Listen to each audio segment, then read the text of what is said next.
to Ask the Patient Advocate podcast, where we will discuss all things related to navigating your health. I am Dr. Elena Borrelli, and I'm so excited to talk about such an important topic of private patient advocacy. Managing your health and navigating the healthcare system is challenging, but it's a lot better when we go through it together. Welcome back to a new episode of Ask Patient Advocate podcast. Today we have a truly special guest, someone whose work has shaped the way chronic illness is discussed in America, and whose voice has amplified the lived experiences of patients everywhere. We are joined by Laurie Edwards, award-winning author, writing professor, patient advocate, and thought leader on chronic illness and public health. Laurie's writing has appeared in places like the New York Times, Boston Globe, Glamour, NPR's. She's written 2 groundbreaking books, Life Disrupted and In the Kingdom of the Sick. And she teaches writing for the health sciences at Northeastern University. Very, very impressive. Her expertise is rich, but so is her personal experience as someone living with chronic illness.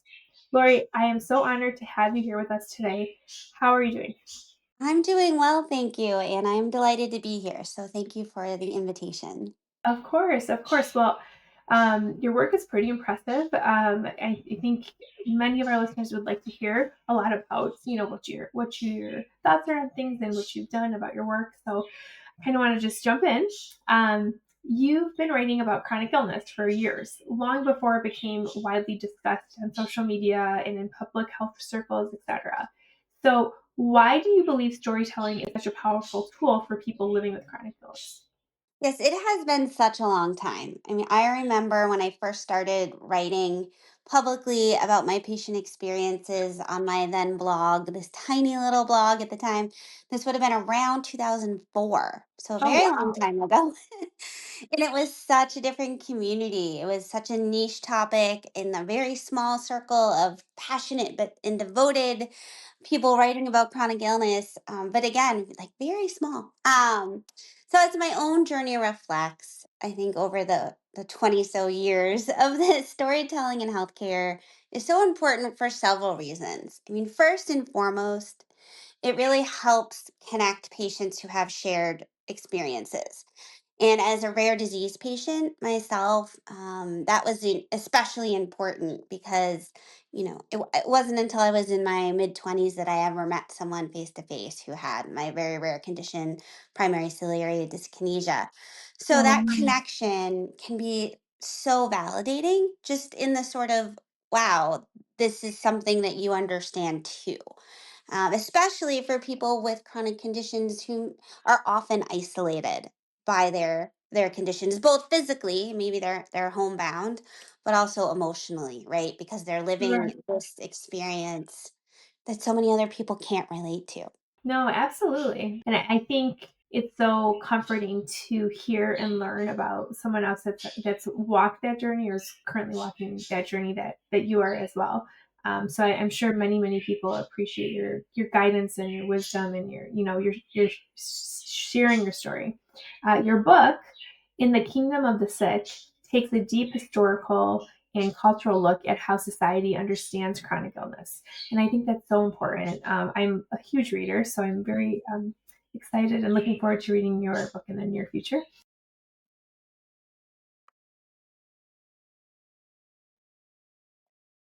Yeah, that's such a great question. And I'll start by saying that, when I first started out writing in the Kingdom of the Sick, I said, you know what, I'm gonna write a social history of chronic illness. And that's what I thought I was doing. But what it really ended up being more than anything else was a social history of patient advocacy and activism. And I make that distinction here because you really can't separate out any as sort of the big breakthroughs in either medical discovery for illness or in terms of acceptance or accommodation or rights from the groups who work tirelessly for them. And so what I found was, from civil rights to women's rights to disability rights and so on, there is this really compelling through line, where illness and advocacy, go back and forth and are inextricably linked. So with all of that said, I think that awareness of chronic illness in the public sphere has definitely increased since the book first came out in 2013. And we can sort of see that even just from the number of really wonderful, well done books that have come out over the past several years, whether, that's Abby Norman or Maya Dusenberry or, just Megan O'Rourke's book on chronic illness a couple of years ago. So even just seeing how many books now are out there talking about it and bringing these issues into the public sphere, I think is really encouraging. And even on a broader scale, I've been thinking about this a lot lately. I think that COVID-19 and the number of people living with long COVID who maybe were before that healthy has really brought to light sort of the sheer number of people living with symptoms that just won't go away. Like that whole distinction that a chronic illness is treatable but not curable.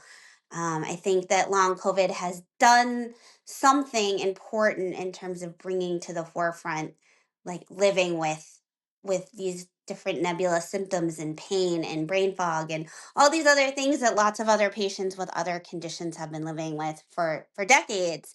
But because of the sheer number of people, it sort of has heightened, I think, awareness in hopefully a very productive way. All that said, I think there's still a big gap between increased awareness and actual concrete policies and systems that are designed to meet the needs of chronically ill patients. And so I think, in our current moment, we're seeing the realities of this sort of systemic squeeze all around us. So I think there's definitely a long road to go. I absolutely agree with you. I mean, long COVID, it was definitely an eye opener. Like, wait, you know, why is it still here? How were these people healthy before and now they're not? And I do think that now it has shone a big light on like living with chronic illness. The challenge that I see with clients now that have long COVID and other chronic illnesses is like, okay, so yeah, you have long COVID, but we don't know what to do with it. So good luck type of thing. It's not really, there's not a lot of support that's widely known to help manage it. And many people are misdiagnosed or dismissed, saying, well, these symptoms you're just probably going to have, but there's really not a lot of focus on like, okay, what tools can we provide these people to help manage their symptoms and help determine how they can like live with their condition and improve their quality of life and things like that. So this kind of goes into my next question. One of your areas of expertise is gender and pain. So why are women, especially women with chronic pain, more likely to be dismissed or misdiagnosed? What do you think on that? Well, I absolutely love this question. And if you have seen any of my work, I could probably talk about this specific question for a very long time. So I I will. agree. We could have a whole not just this question. Yeah. Go ahead. So I will try to be succinct, but I think there's two big things at play here. First, there is the long established historical tendency to view women as less reliable narrators of their experiences and also their symptoms. So we can think of that hysterical female trope that, we can find throughout the ages, right?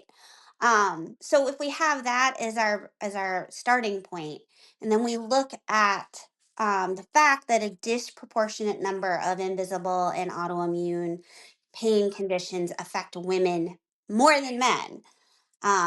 Then we're combining that. So we have harder to see physical conditions, and the believability of the person reporting those symptoms then becomes so much more important. So it's sort of this perfect storm. And then what happens is all too often, and research exists to bear this out, women are told it's all in their head or that they're depressed or they're anxious. And, this dismissal, in addition to being emotionally problematic and damaging, can lead to delays in diagnosis and treatment and ultimately can lead to disease progression. And, I experienced this myself. An anecdote that I talk about often is, I was in college. I was, about to get ready for finals and I was in the ICU in, acute respiratory distress because I had what I didn't know then. I hadn't been diagnosed yet with a rare genetic lung condition, but I was told, oh, you must have, you're just asthmatic and you must just be anxious. You must not have taken, your inhalers. And, there's something wrong with you. Like Of we course. It's not gave you. us, it's you. Yeah. Yeah, Yeah. And I was like, well, I'm going to push back and say it's actually the fact that I'm in the ICU when I should be in class that's stressing me out, not the other way around. Right. And of so course. I think that that's just one example of the type of scenario that gets played out in hospitals and exam rooms, all too often. No, and I absolutely agree. I do. And, I think another kind of issue that goes with it is that when you have this experience, like in the hospital, and then it's in your chart. So then when you go back, and as a provider myself, I see this all the time. You look at this, providers will look at this chart, or healthcare workers will look at the chart and be like, oh, this person came and complained about the same thing last time. So it must be more of a not a physical issue. It must be more in her head or something like that. And then you kind of build this pattern of redundancy, but it's just because they're looking to see what the last person documented. And then you kind of get in this really terrible slope of just essentially like gaslighting. And I see that with a lot of our clients that have chronic illnesses, unfortunately. Yeah, and I think it wasn't until I had a ciliary biopsy, several, and sort of had what, quote unquote proof, Hmm. right? That Yeah, that I didn't have cilia that worked the way other people did, and that's why my lungs were always such a mess. That I didn't get a label until then. I didn't get a diagnosis, but I also didn't get that fundamental understanding of what I was reporting about my lived experiences, right? And so the hard part about gender and pain is that so many of these conditions don't have sort of that one blood test you can get, or sort of that biopsy that will clear it all up, right? And so sure. that adds to the challenge for sure. Absolutely. So you've been an advocate for young adults with chronic illness for years. What does effective patient engagement look like for you, especially with people with complex or invisible conditions? Yeah, this just shows how long I've been writing and talking about these issues, because yes, when my first book, Life Disrupted, came out, I was actually at the time a young adult with a chronic illness, and now I'm 45. But yeah, I think one of the hardest parts of being younger with chronic illness, or in general living with sort of invisible illnesses, is that whole quote unquote you don't look sick angle, or for your patients, younger patients, the you're too young to be sick aspect of it. I mean, I think when I wrote this book, when I wrote Life Disrupted, I very much felt at the time that people associated chronic illness with older people, sort of someone with osteoarthritis and sore knees at 65, right? Sort of those age related progression, and not sort of these, again, lived experiences of people in their 20s and 30s, or people like myself who had grown up with, genetic and other rare diseases. And if we look at the cystic fibrosis population, for example, we're living into adulthood for the first time. So these are all sort of patients that maybe we don't see, quote unquote, in the same way. And so I started writing about this age group because I saw a real void in the literature in terms of how having chronic illness as a younger adult impacts relationships and impacts higher ed and navigating education, and impacts employment in the workplace, and sort of figuring out how to craft a career when you have these competing needs. So with all that said, I think effective patient engagement can really take many different forms. I think more broadly, or perhaps most broadly, can mean sharing your story and your lived experiences, to circle back to sort of where we started. It can also mean being informed and feeling empowered to ask questions with your healthcare provider, having the wherewithal to get second or third opinions, approaching medical situations collaboratively, sort of wanting to have conversations, right? And I think certainly now more so than ever, we have access to a lot more resources than we used to that can help with those goals. It doesn't mean it's easy, of course. And so I always sort of put that out there too, that there's different levels, right? But I think just being willing to be persistent, and to to report your symptoms and your lived experiences, and find providers that are willing to have those conversations can make a big difference. Absolutely. I definitely agree with you. So, one of your teaching specialties is writing to heal. So, how can writing help patients process their medical journey or advocate for themselves? What would you say about that? Yeah, so writing to heal is definitively the most transformative class I've taught, and I've been teaching writing for about 20 years now. So it started as solely an undergrad course at Northeastern, and I still teach it fairly regularly. But with other collaborations and other professionals, I have started teaching it. I taught it to high schoolers during the pandemic virtually. I've done courses for parents of medically complex children, for adults processing unexpected loss. So sort of can fit a lot of needs, but in short, expressive writing is a very specific type of writing that research has found can help people process trauma and adversity and can sometimes lead to better both physical and mental health outcomes. So it's a specific type of writing that involves both action and reflection. I mean, that is sort of a quick summary of it, but essentially, you're writing about what happened and also how you feel about it, including how you felt about it then and maybe how you feel about it in the present.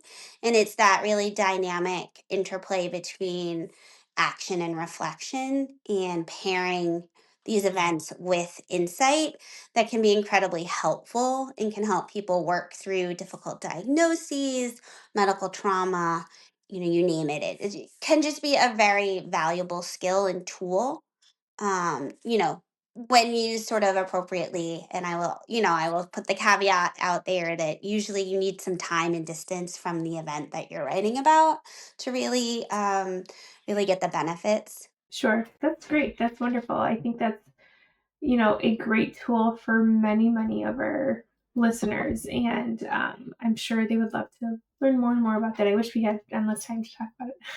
I like that concept of writing to heal because it can be easily accessible to pretty much anyone. You don't need to, drive to a specific therapist or something like that for that. So that's wonderful. And they can do it on their own time wherever they are. So I think that's wonderful. And if you do have information on that to share, like we're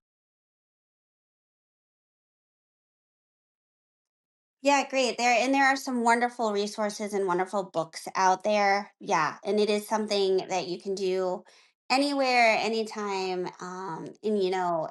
Yeah, it can be a really valuable tool, and you don't need to be a writer, right? I think sometimes right. people are like, "Oh, I haven't written since high school." That doesn't matter. You're telling your story, and that's Yeah. all. That's all you need to do. Yeah. That's amazing. I love it. Okay, so for our listeners who are newly diagnosed or feeling misunderstood, overwhelmed, or dismissed, what's one piece of advice that you wish every patient could hear?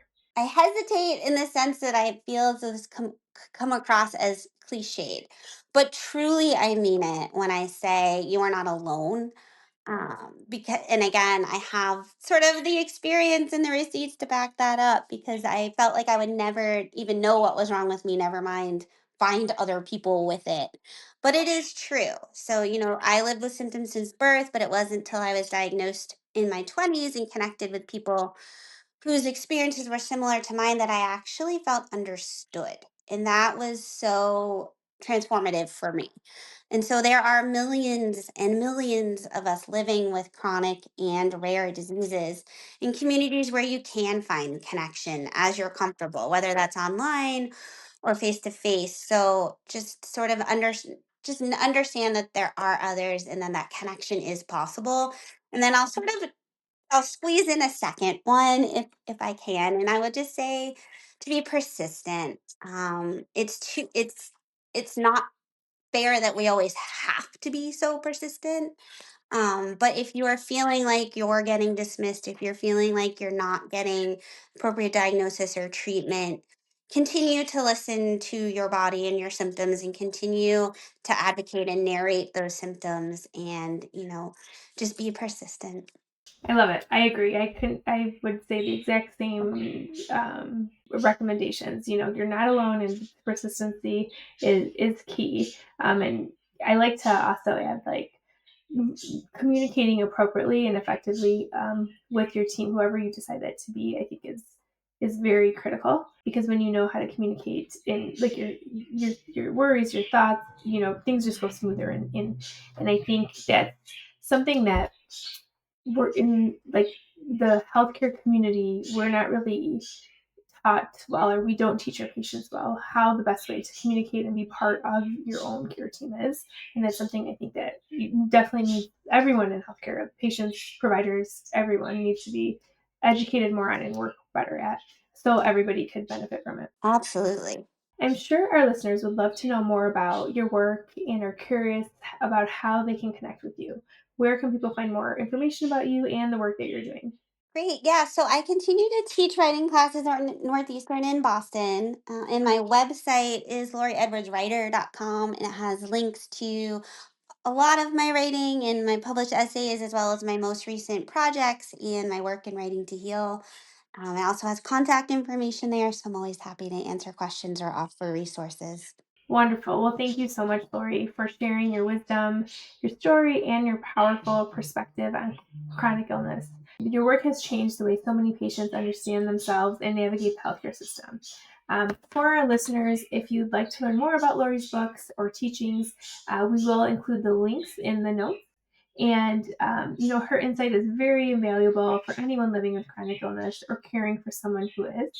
I hope this conversation helped you feel more confident as you navigate your healthcare journey. Have a great day. If you have a question for Ask the Patient Advocate, email advocate@pathwaypa.com. Managing your health and navigating the healthcare system is challenging, but it's a lot better when we go through it together.